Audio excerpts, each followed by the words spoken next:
it was me realizing that by sharing my story and what I was going through, other people were like, oh my God, I'm going through that too. Yes. Or I can totally relate to that.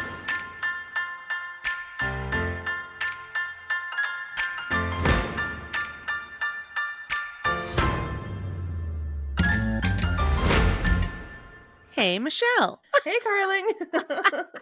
Oh God, I just kicked a dog. I'm Oh, so sorry, Lola. God. I didn't know she was under the desk and I just like, oh, No. you're You okay. booted her. You're okay. She's getting lots of scritches now. Oh, My God, Michelle, no. we are in a mood today. We are. We're too giggly today. We just got a case of the giggles, We but did. I don't want to giggle too much because of our friend who left us a 1-star review. Yeah, no more giggling, no more intros, no more talking about our lives. Let's just get straight to the show. Dun, dun, Let's just get to the dun, dun, show. dun, dun, dun. That's our new music. Yeah. Oh my gosh, I don't know if I feel like we got our first 1-star review. And not even just 1 star. He wrote, that's presumptuous. They wrote. They gave us a 1 star, said, "Get to the topic already. All we hear is giggle giggle. I want to hear what I came here for," and then wrote 1 star. And So it's then kind of like we wrote got 1 star yeah, after we giving got us 1 star. 2 1-stars. That is Or do so we add funny. them together and it's a 2-star? Because I'll take that Oh, too. okay. I'd be like, thanks, friend.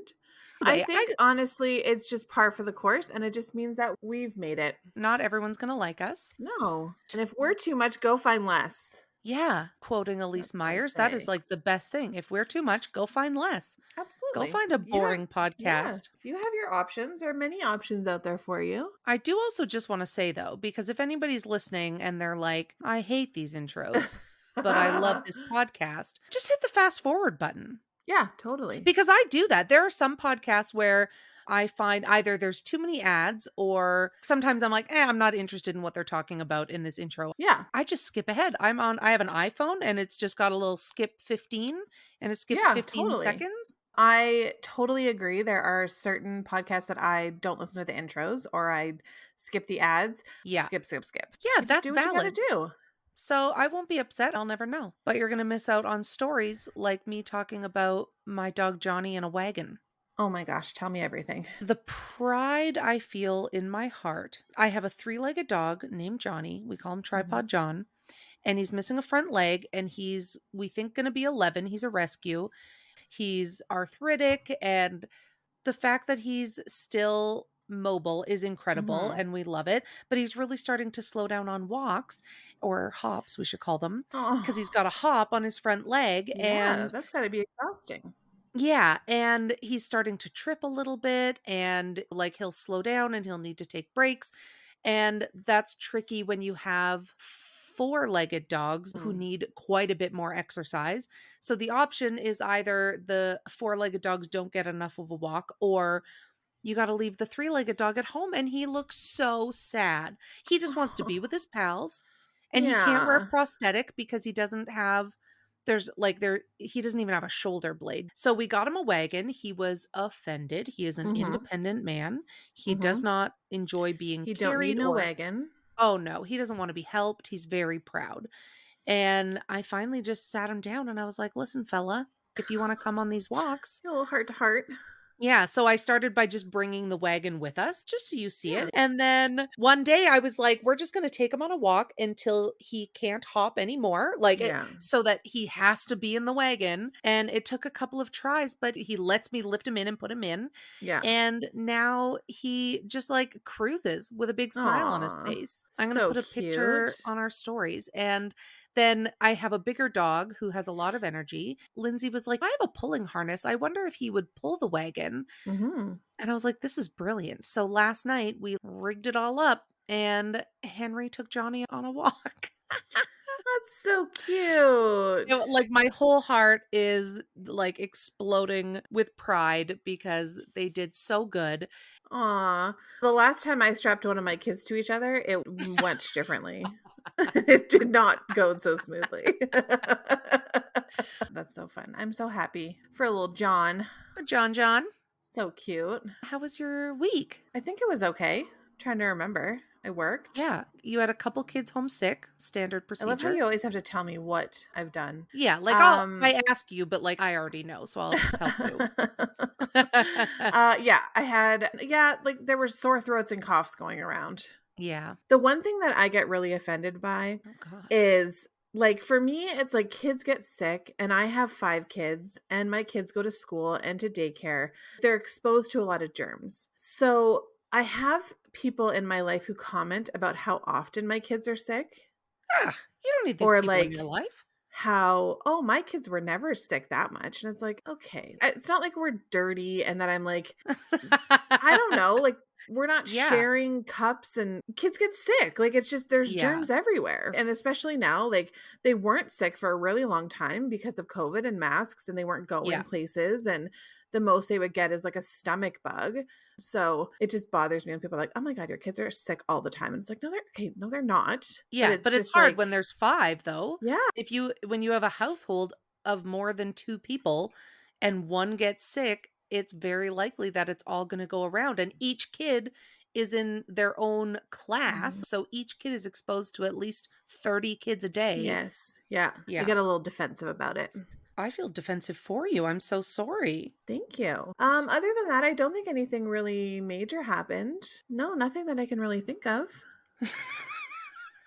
What is so funny? I just tried to take a picture of Lola under my chair, but she moved and my feet look so messed up. Oh my God. Oh, that's so funny. You could put that on feetfinder.com.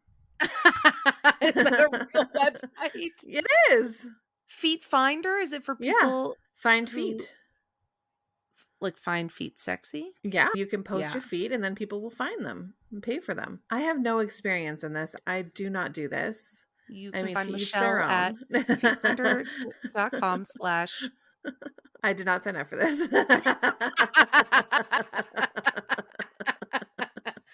Oh my God. Can I tell you how I almost died? Yes, 100%. On Friday, I texted you, I sent you a picture of me at urgent care. Yes. So for a week now, I've been getting dizzy whenever I lay down or get up too fast. And I was like, So just like maybe. move or not move. Yeah. So Okay. like if I'm laying on my back and I roll to my right, I just start spinning. Oh, But like not in the fun, like I've had too many edibles way. So I was like, I should get that checked out. But I don't know. Like at the I don't want time. to. Yeah, I don't want to bother anybody. So then both the sides of my legs, like if you think of your calf and then the outside edge, every time I hinge forward at my hips, I get like this zapping pain in it. Mm. It like bilaterally. And so I was like, that's concerning. I should maybe consider seeing somebody about that. So I booked an appointment with my chiropractor for Saturday because I trust Dr. Quinn above any other doctor. I mean, she is a medicine woman, so. Yeah. Then on Friday, I was just walking with a group of people that we were having a meeting. We were going to the boardroom. I just stepped and it felt like my left calf ripped in half. Ugh. So bad so that I turned around and looked behind me because I was sure my calf was on the ground. Like Oh my it God. was so bad. But then I'm so awkward and I was embarrassed. Yeah. When I get hurt, I don't get, I can't act. I don't want to draw attention to myself. Oh yeah. And Yeah. so I just hobbled my way and nobody noticed or said anything. And then I sat through the whole meeting thinking they're probably going to have to amputate my leg. It hurts so bad. Oh my God. Yeah. So then I told my boss and she was like, should you get that looked at? And I was like, no, like I'm supposed to be the fire warden until 7 tonight. So I think it's okay. And she's like, okay, but we could figure that out. You Right. can't walk. I mean, if there's a fire, you'll be no help. Yeah. Somebody would have to wheel me out, but I'd have the radio. Yeah, And you'd I'd be more of a bother than the fire. Yeah. Yeah. So then my colleague is going to school to be a physiotherapist and she's doing her practicum. So she was like, can I take a look at it? And she was like, I just feel like you should go get this looked at immediately. And I was like, yeah, okay. And I have a meeting at 2, but then I'll go get it looked at. I thought I would go to the Airdrie Urgent Care because it's like a little town just outside of our town, our city, Mhm. and it's close to the airport. And I had to pick up Lindsay from the airport at 7:30. So I was like, this way I'm just in the Yeah. same area. Anyway, I like get there and the nurse saw me hobble in and she's like, "Can I get you a wheelchair?" And I was like, "Oh no, it's okay." And she was like, "The lineup's pretty long." And I was like, "No, honestly, I'm fine." And I regretted that decision because standing for the 45 minutes I was in line to be triaged was awful. And then I was telling the nurse my symptoms and she was like, "And this has been going on for a week? Why didn't you seek help earlier?" And I was like, I don't know. It really drew attention to the fact that I don't want to Take draw care of attention to yourself. myself. Yeah. I don't want to take up space. I don't want to Yeah. bother anybody.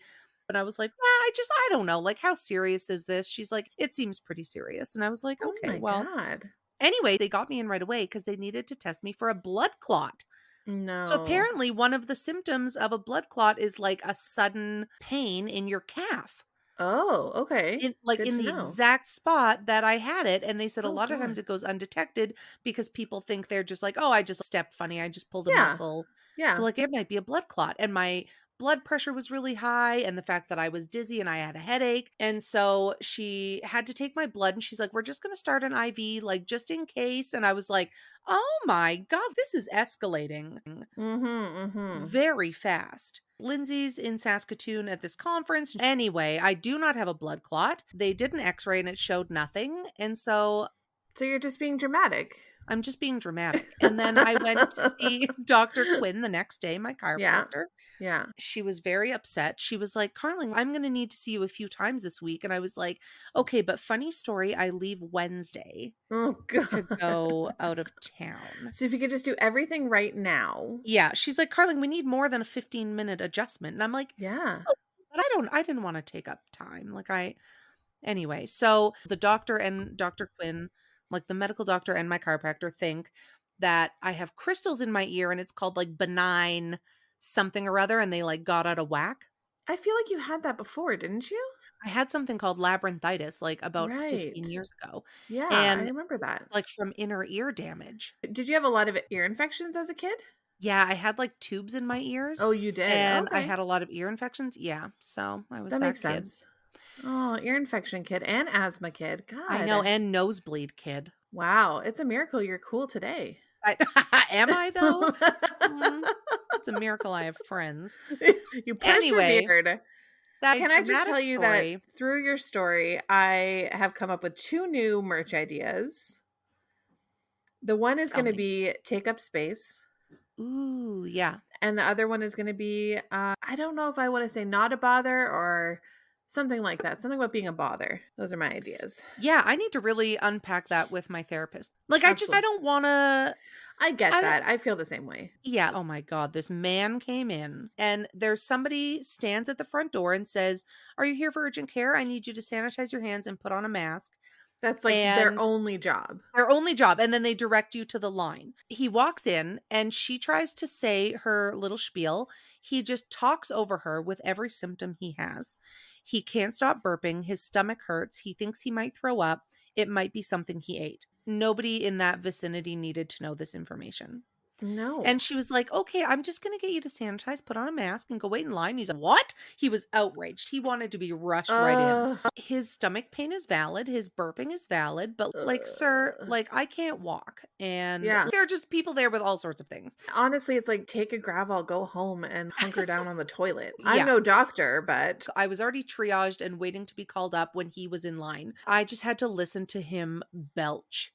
And I don't just mean burp, like he was belching. no. And again, I was trying to have compassion. He doesn't feel good. When you got gas, you got to get it out. But like, it was gross.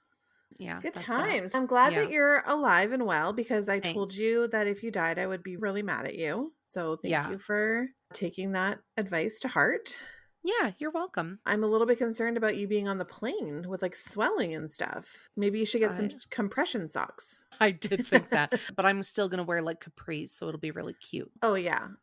Or you could do like the compression socks with sandals and like booty shorts or something. Yeah. Yeah, I think that would be a good way to go. Yeah. I love that journey for you. Thank you. And we're going to try to record some intros while I'm there, but if things go south, we're going to have some canned intros. Yes. Yeah. To put in. We should do the Office Ladies intro. Where that it's could be like, like our canned intro. "I'm Hi, I'm Carling." Michelle. And I'm Carling. And we were on The Office together, but we wouldn't do that. We were in My Fair Lady together. And we're best friends. Each week, recap. Amazing. All right. Somebody's already complained about our intro, so I feel like this intro's been long enough. This one's for you, Should- P. Jones. Dedicate this intro to you. Oh my God. All right. Let's get into it. All right. Okay. Bye.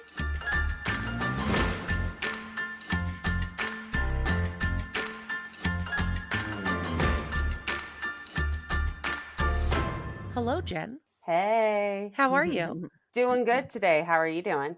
Good. We're so excited to chat with you today.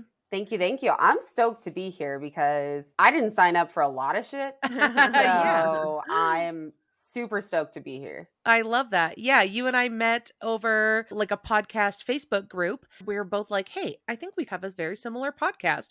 Hey, that Mhm. means we probably have a lot of stories to tell. So your podcast is it called The Shit We Don't Talk About? It's called Shit You Don't Want to Talk About. Oh, yeah. Yeah, there's a lot of that we have. Yeah, exactly. That's why I think I love the name of your podcast too. Because it's not like people sign up for this. Yeah. Yeah, it came out of our lives where it was like, we did not sign up for all of this. Yeah. And then it's like, there's a lot of other people who didn't sign up for all of this. So let's lot talk of to things. them. Yeah. Yeah. Yeah. So how long have you been podcasting for?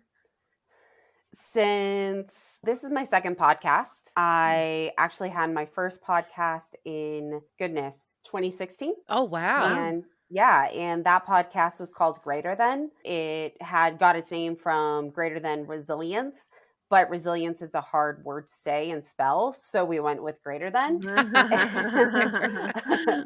And we talked about homelessness, sex trafficking, the caste system in India, racism, racial biases, disabilities. Wow. And every time I would describe it, I would call it shit you don't want to talk about. Yeah. In 2021, I launched Shit You Don't Want to Talk About podcast to turn the stigmas of shit you don't want to talk about into shit to talk about. Mhm. And that is why that is our social media name, because we want to change the conversations. And I think love like the that. more that we have these conversations, the more people realize that they're not alone, that there's probably a lot of people that can relate to things that you've gone through, and it builds community. 100%. I love that because it feels like a lot of stuff that you are going through, you don't want to make other people feel uncomfortable by talking about it. It's just so important because I think our society is built on keeping everybody comfortable. And to the point of what you both said about y'all have gone through some shit and like that sucks. Being able to start normalizing those conversations and saying, hey, this is what's going on with me is like a hard balance, because you're like, oh, if I say what's going on, then, people are going to get awkward. Mhm. Yeah, we all need to learn how to live in this awkwardness. Yeah. I've had it where I've been really struggling with my sexual abuse in the past because I'm dealing with PTSD right now and it's driving me insane. People have asked me, they're like, dude, how are you doing? And I'm like, really shitty. And I'm getting through it. Yeah. Or the same of, I'm not getting through it and I need your help. Yeah. Yeah. So we talked about how to start your story, and it got brought up about why you started the podcast. And it kind of starts with brain surgery, right? Yeah. So I have multiple arachnoid cysts on my brain. What those are they're basically just cysts in general aren't bad. They're Mhm. just basically a little ball of fluid, and they're not inherently bad. They can be bad because they can be tumors, they can be cancerous, but inherently just by themselves, they are not bad. An arachnoid cyst means, and this is not the medical definition, so this is my paraphrasing, I'm not a doctor, is the fact that it's between my brain and the spider webbing. It's a harder area to get to, and also the impact it has on your brain. And I was born with these. So when I was growing up, my skull started forming weird on the right side of my brain around my temple. And my mom freaked out like any parent would. Yeah. So she had MRIs done. I was living in Phoenix at the time. So around 2 or 3, we got the MRIs done and they were like, yo, arachnoid cysts happen. She'll probably get rid of them as she grows up. Not a big deal. Every time you say arachnoid, I think of spider, like arachnophobia. And it's because it's by the spider webbing. So you are exactly right. It is so gross. Yeah. It's so bizarre.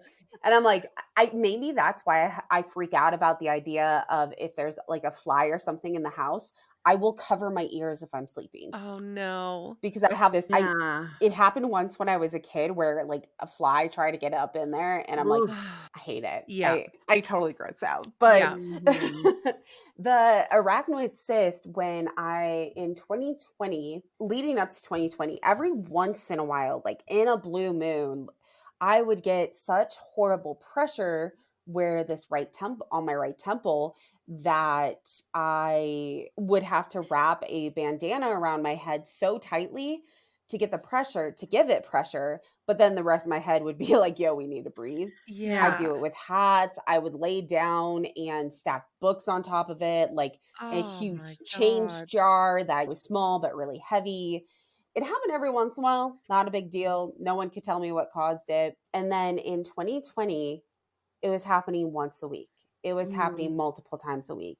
And they would last so much longer. There was one time where my sister started working with me, and she's my best friend, but I call her my sister because we've literally known each other since we were born. I was driving us to work and I had to pull over because I couldn't see anymore. The pain was insane. And so she had to drive us the rest of the way. And that got started on the journey to start looking into like, how do I get this fixed? I mentioned the fact that I lived in Phoenix when I had my MRI done when I was a kid, because I actually ended up having my surgery for the arachnoid cyst at the same hospital and the same, not the same exact doctor, but the doctor group. And they were phenomenal. Basically what they did is picture this arachnoid cyst as a lake, and they created a scar river into where other brain fluid is. So I think about that as the ocean. So they Yeah. basically just created a little river, a scar river. I was like, okay, cool, done, let's go. Yeah. And surgery has never scared me. I've had 10 surgeries. I've been in and out of the doctor's offices since I was a kid. It's not something that I fear more of if they can't figure out what's wrong with me, not the Right. fact that I'm going to surgery. I Yeah. could care less that I go into surgery. Even the surgeons, the actual like neurologists, the neurosurgeons, the therapists, the psychiatrists, nobody was like, oh, hey, when you have this surgery, because it's by long-term memories, yeah, it's going to trigger all that shit. Oh And you're just going to no. have, remember everything. Did they Yet know that this was going to happen or they didn't know? they didn't know. And because this Ugh. was a surgery that was like, yo, we hope it works, but it may not. And Yeah. you may have to have it again. Yeah. It was the type of thing that the feelings from all of it came first than the memories themselves. So What do you mean feelings? Like in your body? emotions. Okay. I worked at a production company and I had some friends that wanted to get going and start their own work. So they needed content. And I had a friend that had a coffee business and they really needed videos. So within 3 days, I got both to participate for free and like 50 of my closest friends to be like, yo, you're showing up for this shit. We're just going to do this. Yeah. And it was some of the people I am closest to, like some of my best friends, people I absolutely adore. My partner was there, and I felt worthless. Oh no. I showed up and I was like, I'm worthless. And you had never No felt one, like this before? Like you didn't know what it was stemming from? it was a feeling I felt in high school, not a feeling that I really felt as an adult. Right.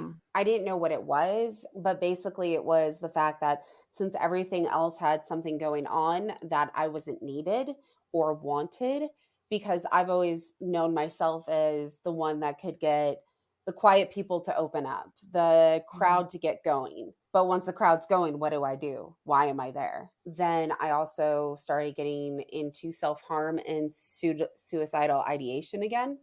So the neurologist and neurosurgeon were like, you got to go see psychiatry.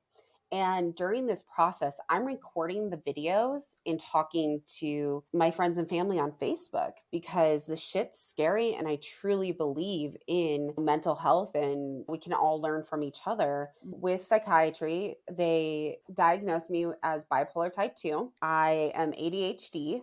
I knew that one. I Mhm. knew bipolar type 2. I just never wanted to take medications for it.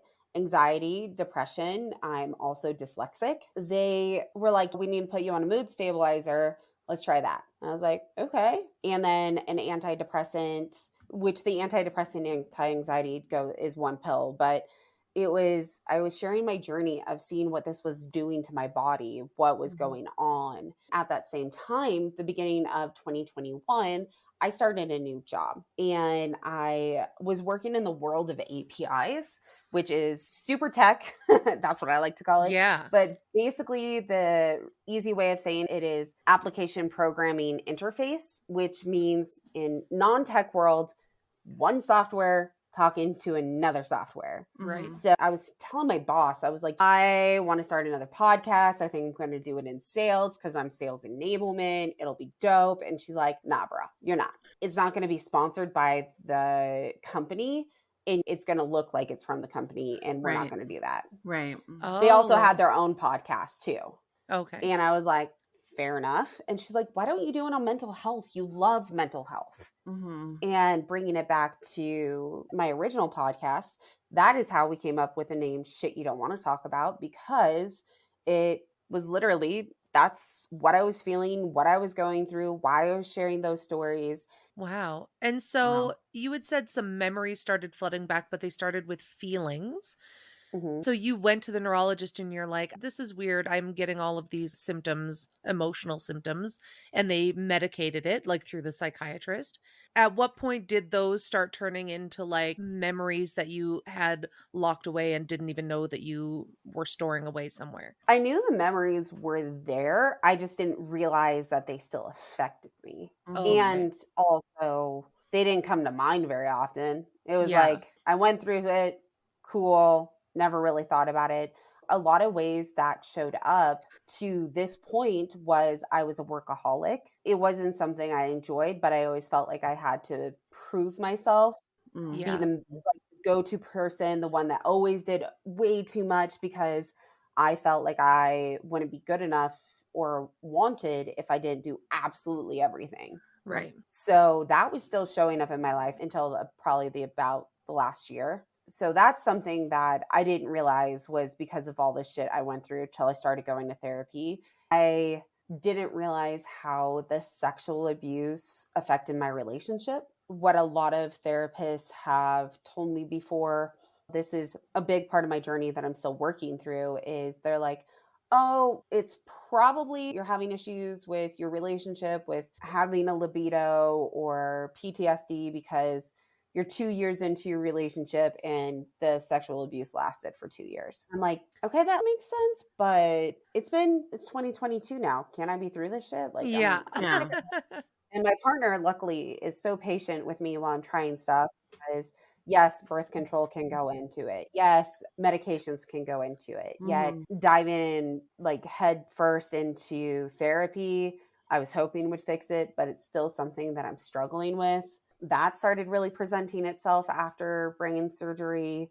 It was the tendencies for self harm, and it was that feeling of worthlessness that I was causing everything to be wrong, which Right. was something that I was told quite a bit growing up of how fat I am, how ugly I am, how worthless I am, how stupid I am. All these feelings are coming back and I'm already a workaholic that I like upped my workaholic game. Mhm. I'm drinking 6 or 7 yellow rock stars a day. Oh I say the my yellow God. juice ones, they are the best. They are not like trying to like say like they should doing anything like promo, but like Yeah, they're but so if good. you're listening, Rockstar, we've got Yeah, a sponsorship opportunity. yes, Yeah. let's do it. I literally will talk about it nonstop. Yeah. It kept showing up even more, and I kept started realizing that, as well as my mistrust of my friends. But it wasn't the mistrust of my friends, like I think they're gonna go somewhere. It was trusting myself that they're my friends or my Right. coworkers and trusting them just in general. And then also trusting myself of, hey, if I reach out to my friend and they don't reply, to not overthink it. And it's just they're busy or something. Where during this time I was going, they don't reply.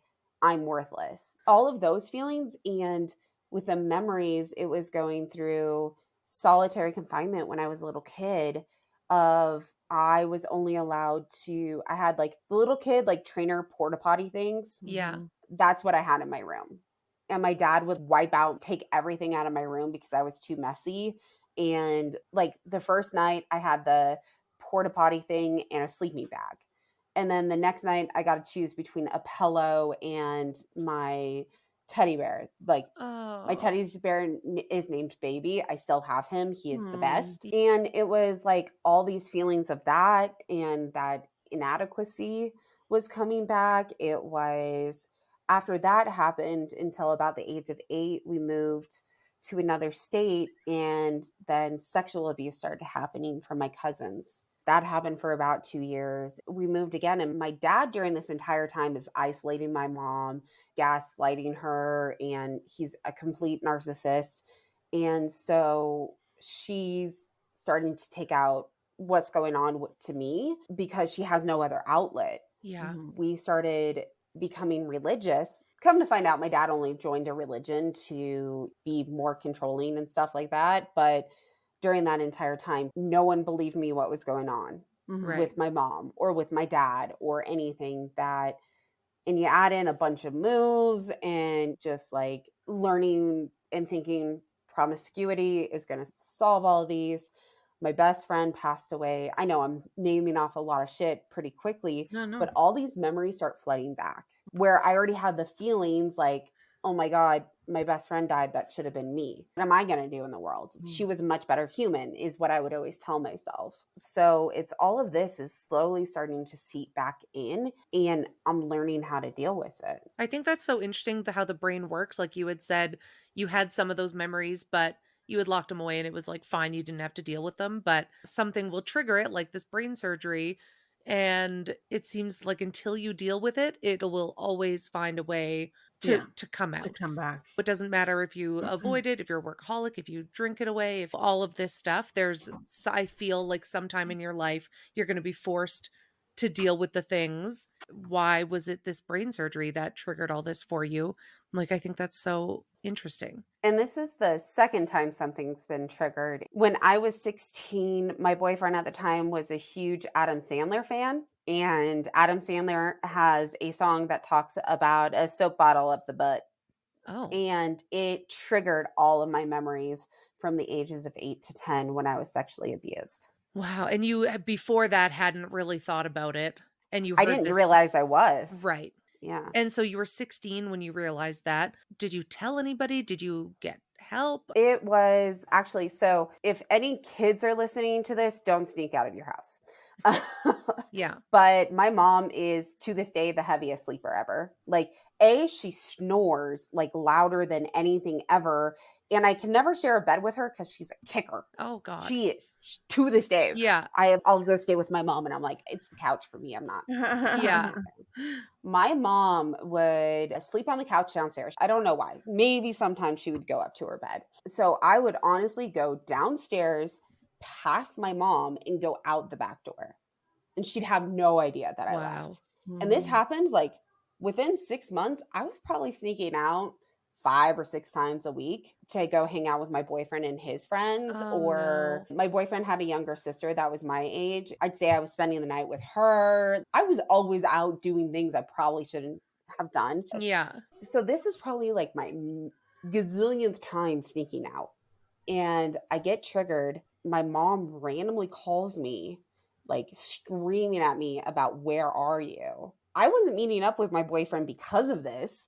It happened while we were driving around doing something. And so I'm like sobbing to her because it's right after it happened. To get myself not in as much trouble, I just told her he picked me up because of this. Right. And we come home and my mom is so unbelievably caring. And this is a big thing. Yes, my mom was physically and emotionally abusive. She was also my number one fan. She had a lot to deal with herself. She didn't know how to deal with. She didn't have the outlet to deal with it. She didn't have therapists that knew what was going on. She didn't have any friends left anymore because my dad isolated her from everything. She was brought up by parents that said, you do anything to stay in your marriage. So my mom was alone. And it was very hard because I still love my mom more than anybody. And she is such an incredible human, especially when during my teenage years, it was really difficult because she would be very physically and emotionally abusive. And then she would try to buy me all the things I needed. She would try to remember to get me my favorite candy bar or give me rides places, or she always worked on providing for me and doing her best. I mention all of that because that night I was expecting to go home and getting the shit beat out of me for sneaking out. My mom called the police and they said, since it's out of 5 years, the statutory limit? No, yeah. no. Statute of limitations. Thank you. Oh.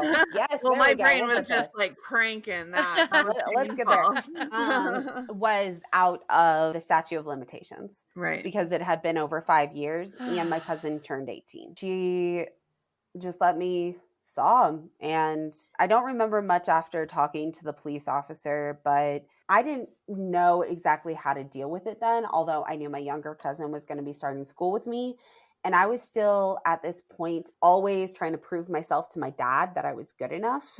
And I begged my mother to let me move in with him.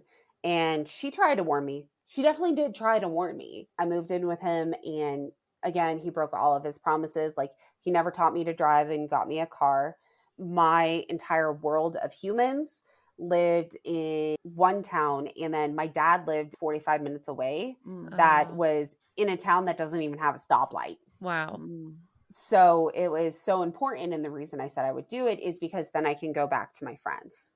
I can still go see them on the weekend. Was it your dad that wanted you to move in with him, or you wanted to move in with him? It was my dad wanted to do anything to disrupt and control. My dad would promise me all of this stuff and then break his promises. And then so I learned at that time to move out and get myself a better situation. Within a few years, my mom bought me my laptop because she was like, if you want to go to college, you need a laptop. She helped me get my driver's license. When I moved in with my dad, she ended up needing to move to another state to be able to find work. She flew or drove back to help me get my driver's license. Aww. She helped me, it sounds weird, but she helped me drop out of school. She always made me go to summer school. So I had enough credits to graduate, yet I was working multiple jobs my senior year that there was no way I was going to make up both. Right. So she helped work with the counselor to sign the paperwork to let me drop out because I had so many credits. The counselor was like, we'll still let you graduate. Oh, nice. My mom literally would always have to pick up the pieces that my dad left off. Yeah. She got a personal loan. So before my senior prom, she helped me get my breast surgery. So my left breast would get an implant so I would be able to wear the prom dress of my dreams. Aww. And my dad would do things such as telling me, your mom didn't buy you the prom dress you wanted. Your mom doesn't live here and help take care of you. Yeah. And he would always create triangles, and he still does it to this day. And I've found out that there's a term for this called flying monkeys as well, where my dad would tell me one thing and then tell my mom another thing. So we would be pitted against each other. Or to get back at my mom, he would use me as a flying monkey to be like, oh, dad said XYZ, to get my mom to start talking to my dad again. Right. And he still does this now. He always just wanted control. Even when I've gone years without talking to my dad. And even when I was 32, I started to have a relationship with my dad again. And he's like, I really want to come down and be there for you for your brain surgery, but we have to get XYZ from the church and you have to arrange it. And I'm like, I'm about to go into brain surgery. I got my own shit to deal with. You can figure it out. And my mom, who is also part of the same church, was coming down. The first time they've seen each other in 20 years. Oh, God. And she's like, Jen, I can help you figure it all out. Just let me take care of it. And I was like, Dad just keeps like yelling at me that I have to do it. And I even offered to be like, Dad, Mom will take care of it. And he came to town and he made me like go find him to find our house. It was very bizarre, the type of things he would do for control. Right. Yeah. And the surgery was on a Monday. I got home on a Wednesday or Tuesday night, late Tuesday night. And he came over Wednesday morning and was like, "Okay, bye." And I was like, "Dude, you couldn't see me in the hospital thanks to Yeah. COVID. And now you're Mhm. okay, whatever." Yeah. That's really when I started learning and seeing these issues with my dad, because even to this day, he tries to bring up arguments with using the rest of my family to get to me. My parents definitely chose the way they would grow.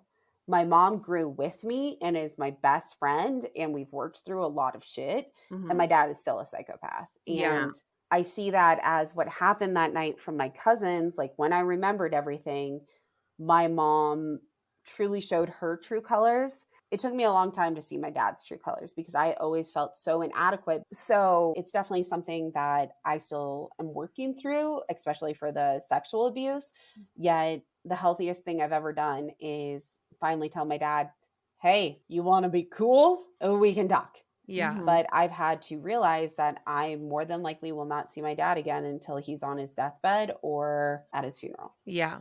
Yeah. Wow. After you had the brain surgery and all this was happening, what did you feel was the best thing to help you go through it? Was it therapy? Was it the podcast? Was it talking to other people? Was it confronting all the stuff from your past? All of the above. Yeah. The stuff with my dad was the hardest thing to work through. I'd have people ask me on a regular basis, why could I forgive my mother so easily, but I could never forgive my father? Yeah. And what took so long to get the words for is my mother's intentions and the vibe. My mom literally would do absolutely anything to see me survive and thrive. Aw. Yes, she had her own mental health that she needed to deal with. And by no means am I justifying what she put me through. Yeah. She was doing the best she could. Time and time again, she's always helped me. She's always been there for me.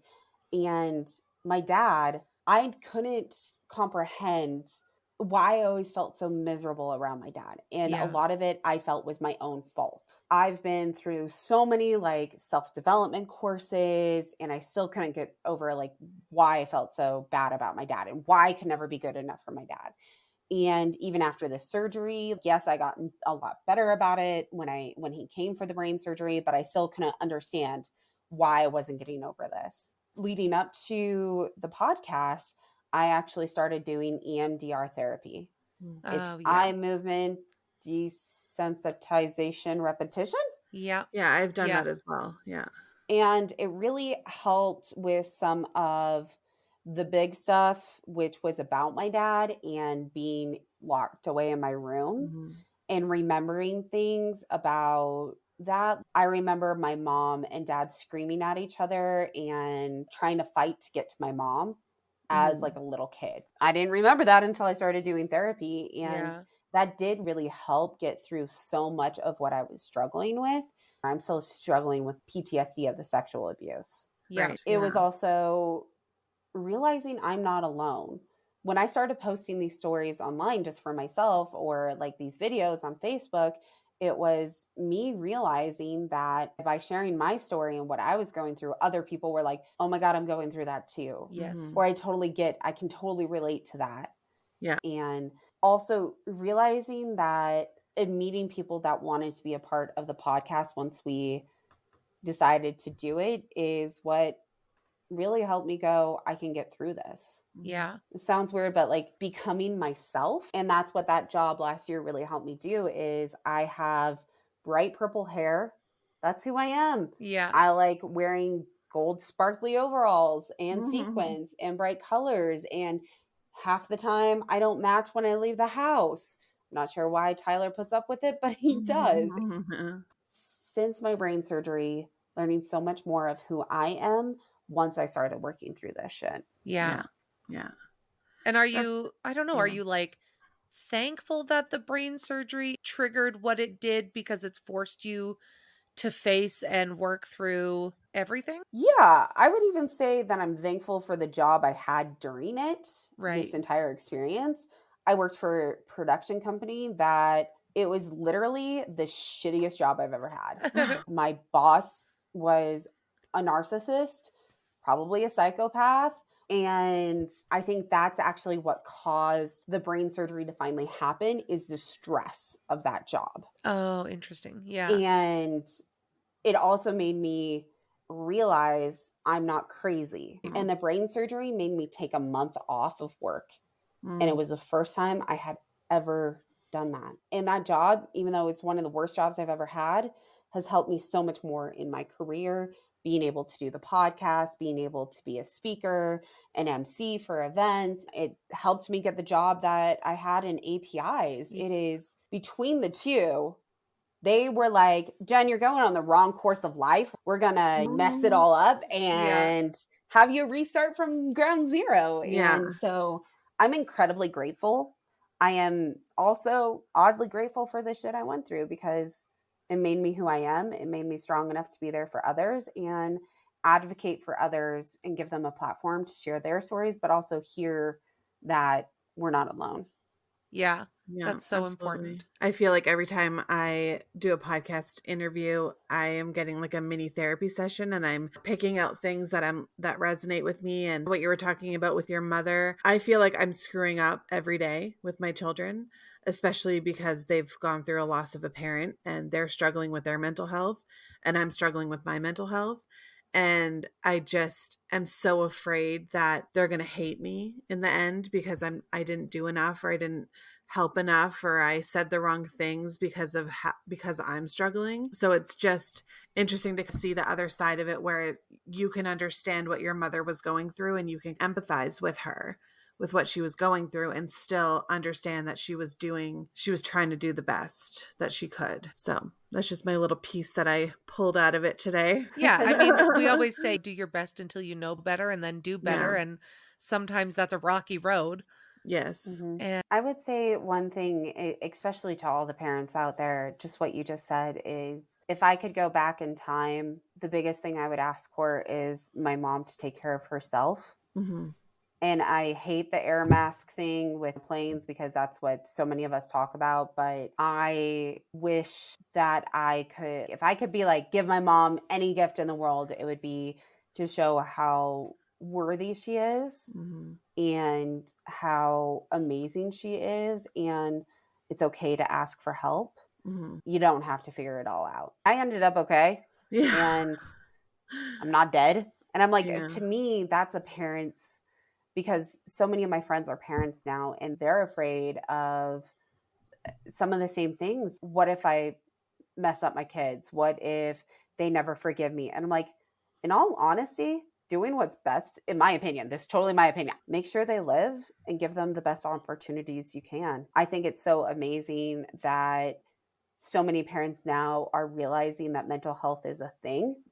Just having these conversations and being transparent and vulnerable with their children of, yo, I'm working through this, even while you're working through stuff. Something that I think kids don't always see, and they won't see until hindsight. And there can be times of not talking, is realizing what our parents did for us. yeah. Like my dad, he has no excuse. He can buzz off. But my mom literally went through so much shit that I couldn't comprehend then. If something comes up, like, she knows I do this podcast, and for some reason she absolutely hates that in June we're celebrating Pride Month and that's all we talk about during June. And she doesn't understand it, but she still shows up for the IG lives. Right. Yeah. And it's that type of stuff that I think means more than ever than being a perfect parent. Yeah. Showing up, just showing up, no matter how you are, who you are that day. It's a bad day, it's a good day. That's all I could ever ask out of my mom. I always joke that Michelle will know how much she's messed up her kids when they finally write a book or release a podcast when they're in their 20s or 30s. Yeah. And until I'll then, have them on my podcast. Yeah. Yeah. Let's do it.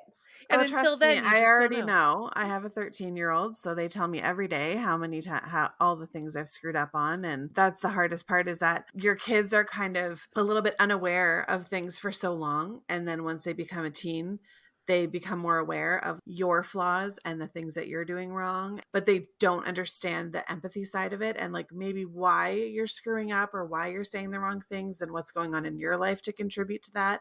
Not that's an excuse, but like I'm not a perfect person. So it's just them knowing everything and knowing all the ways that you're screwing up, but not understanding why. That's a real struggle that I'm having right now with my teen. And it's tricky. Like I was told last night that their punishment in life was living with me. God, kids are the worst. I remember being 13 and knowing everything. Oh, absolutely. And for me, it's like all I could think was like all of the things that I do for this child, like Yeah. all the things that I've done since they were a newborn baby, like everything that I've done and everything that I've tried to do to help their situation or to make their situation better or get them help. But all that they can do is find all the things that I've failed at. It's really rough. Yeah. How do you get through that? Because like in my head, and again, I'm an outsider that doesn't I don't have kids or gone through it. I know that I was probably one of the worst teenagers in the entire world. And I Yeah. told my parents all the time that I hated them. Yeah. And especially to my mother, who honestly did do absolutely everything she could.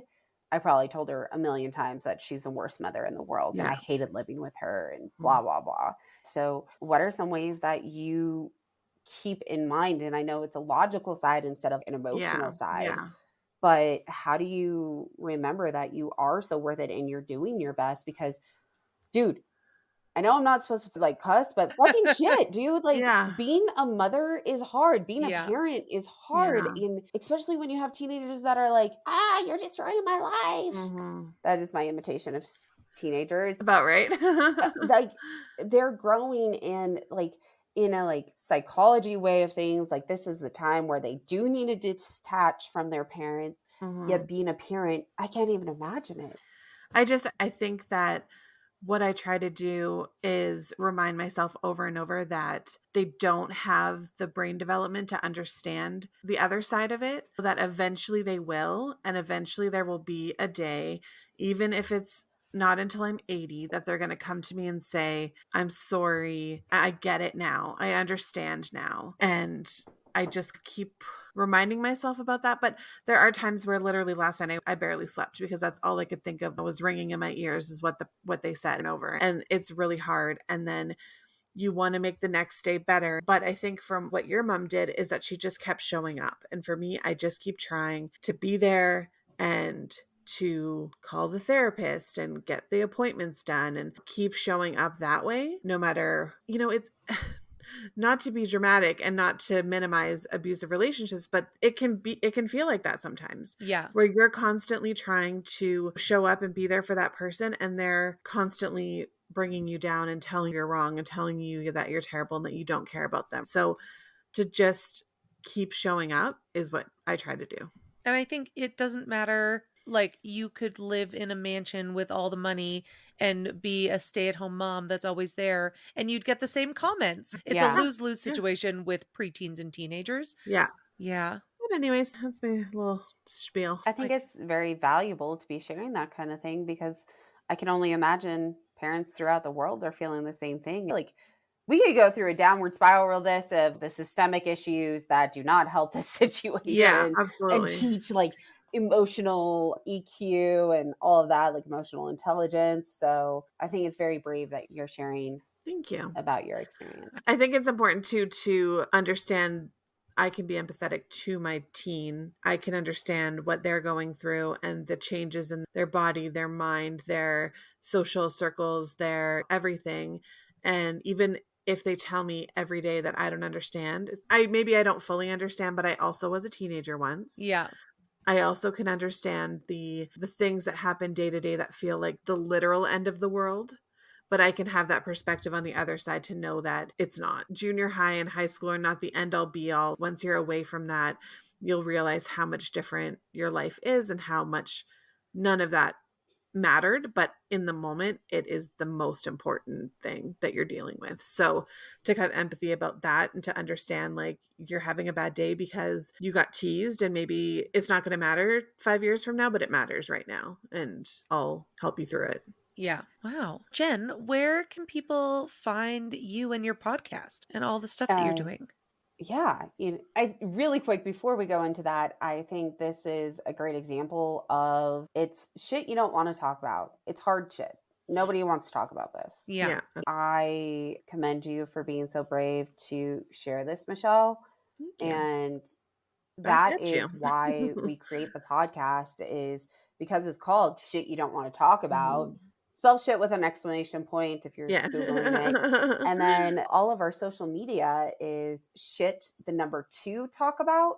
Okay. And it's because we need to start changing the stigma and having these conversations and being able to advocate for others. Mhm. And that is why we named the podcast Shit You Don't Want to Talk About.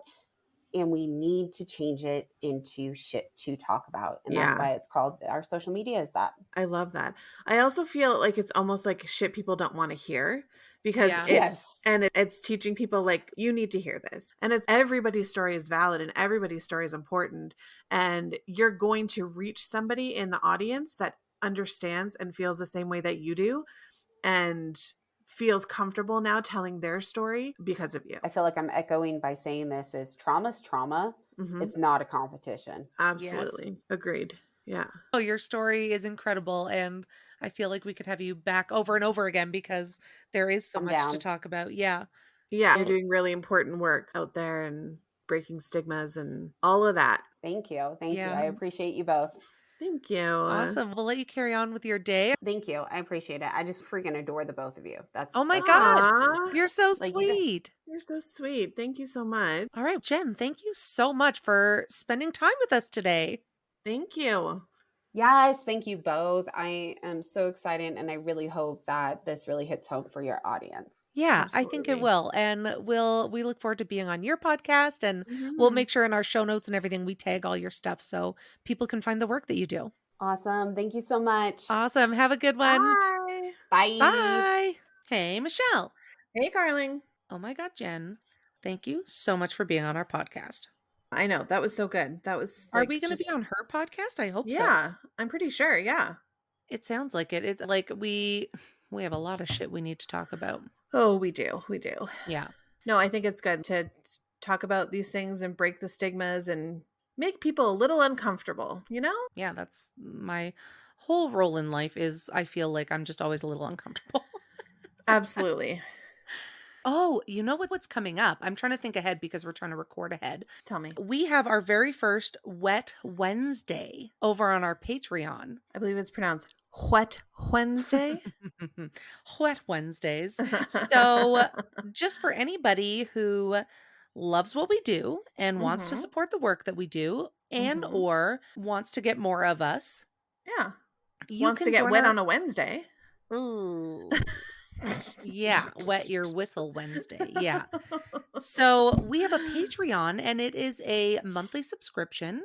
Mhm. And for as little as $5, you get instant access to over, I should know this number, like close to 60 Yeah. episodes. And you made a good point last week saying like it is summer, it is road trip travel, Mhm. Mhm. laying at a lake. I would love to find a podcast where I had that many episodes to just binge.